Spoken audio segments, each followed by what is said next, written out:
Dua says, Assalamu alaikum wa rahmatullah. I understand that celebrating the new year or even making a special dua or prayer is forbidden. Does that mean making a new year resolution is also forbidden? The essence of this story is that in Islam, we are only allowed to celebrate two festivals, two Eids. This is the Eid of Al-Fitr and Eid Al-Adha. These are the two events that Muslims are allowed to celebrate. Any other feast or festivals fall under the category of imitating the kuffar, the disbelievers, or an innovation in Islam. Therefore, celebrating the 10th of Muharram, which is known as Ashura, we Muslims fast it. Others may celebrate and commemorate the death of Al-Hussein, may Allah be pleased with him. And this is an innovation, clear innovation. Celebrating birthdays, the National Day, Mother's Day, Halloween, Easter, Thanksgiving, Christmas, New Year's, any of these things, for us as Muslims, such celebrations are totally prohibited. And to engage or to assist or to cooperate is also prohibited. To congratulate, to send postcards is also prohibited, because these are false festivals and celebrations that we Muslims would not approve of. Having said that, when dua says, what's the ruling on making a resolution? We usually look at the intention. Why is it that you are specifically making that or taking that resolution on New Year's Eve? If the answer is because it's a blessed night, because it is something to celebrate, it is something that everybody is doing, so we might as well be with them, the answer would be, no, this is prohibited. Anything that imitates the disbelievers and their habits and their religion and their customs becomes prohibited for us as Muslims.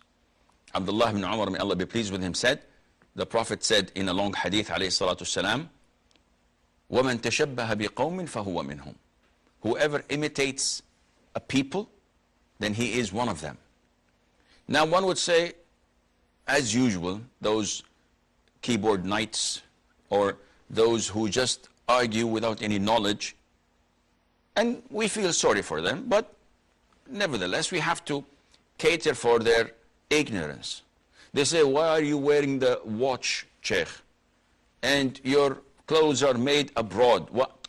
Listen good. When we say that it is prohibited to imitate them in what is part of their customs, their religion, their habits, this means that whatever they are known to do and no one else does that. Riding cars, taking airplanes, using technology, using the computer, having electricity, this is shared by everyone. And no one does it because the Christians did it or the Jews invented it. This is something that everyone does it, regardless of their ethnicity or religion. We're talking about a celebration, whether it's Christmas or Hanukkah or whatever they may call these feasts and celebrations, and the Muslims are like monkeys. They do whatever they see people doing. They imitate them. Celebrating Christmas. I've been to some of the Muslim countries recently in the past couple of weeks, and I was shocked. Like a country that has 90 million almost of Muslims and maybe 4 or 5 Christians, but you enter the hotels and the shopping malls, and you see and find Christmas trees, like 3 weeks or 4 weeks before even Christmas is due. This is preposterous. This is outrageous. Never ever you would go to Washington or to London or to Paris and you'd find them celebrating Eid al-Fitr or slaughtering sheep on the 10th day of the Hijjah for Eid al-Adha and trying to share with the Muslims their festivals. This is never the case. And if someone tells you that George and his wife Jeanette and their sons David and Tracy were getting ready because tomorrow is Eid al-Adha, and they went to the market and bought a big ram to slaughter it, and after offering Salatul Eid, they went and slaughtered it, and they divided the meat into 3 sections and gave one as charity and one as gift, and they consumed the third. But then they were late for their church sermon, so they had to go because it was Sunday.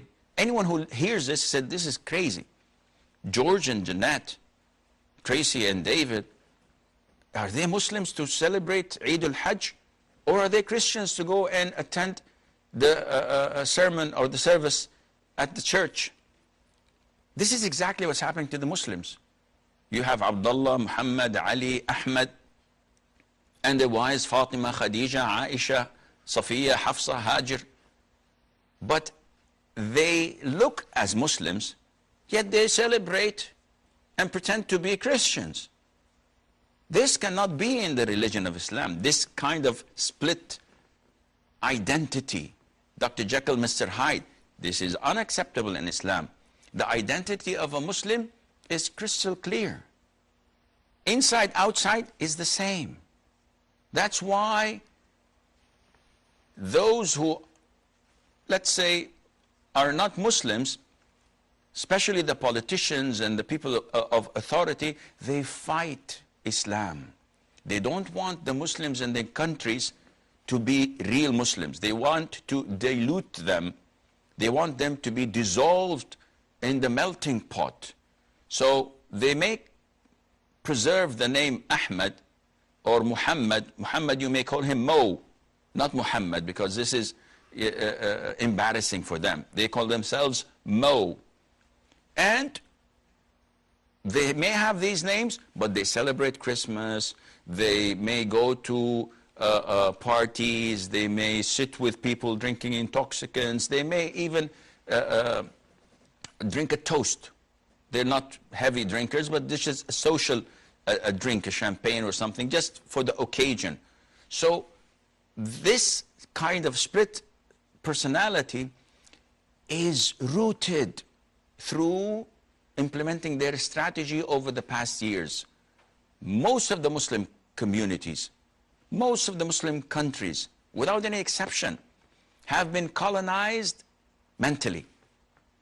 When they watch on their national channels, let alone the satellite channels, when they watch wrestlings, movies, American Hollywood movies, soap operas, TV series, we used to get them in English. Now they are dubbed in Arabic. We have Mexican soap operas dubbed into Arabic, Turkish, now Korean. Tomorrow maybe they'll bring some from maybe Zimbabwe or from whatever. What is this? The Muslims have their own identity to preserve, to protect, not to dilute it and dissolve it as we see nowadays. Coming back to the question, and I think I took too long in answering and diverting, but there are no callers, so who cares? I have questions, and I have you, and probably I have like 2 or 3 viewers, alhamdulillah, for everything. Taking a resolution on the New Year's Eve with that intention is haram. But if someone says, listen, I don't celebrate New Year's, I have nothing to do with the New Year's, but it is something to remember so that I can audit it after a year from today and see how much progress I had made or how less progress there was. It's just a day. In this case, this is permissible. Like what a lot of the merchants and traders and businessmen do when they come to the closing year and they audit and they look into whatever they have in their stores and try to know the profit and the loss, etc., give their financial statements. This is not related to religion or to customs, but rather it is a date of the year, and Allah Azza wa Jal knows best.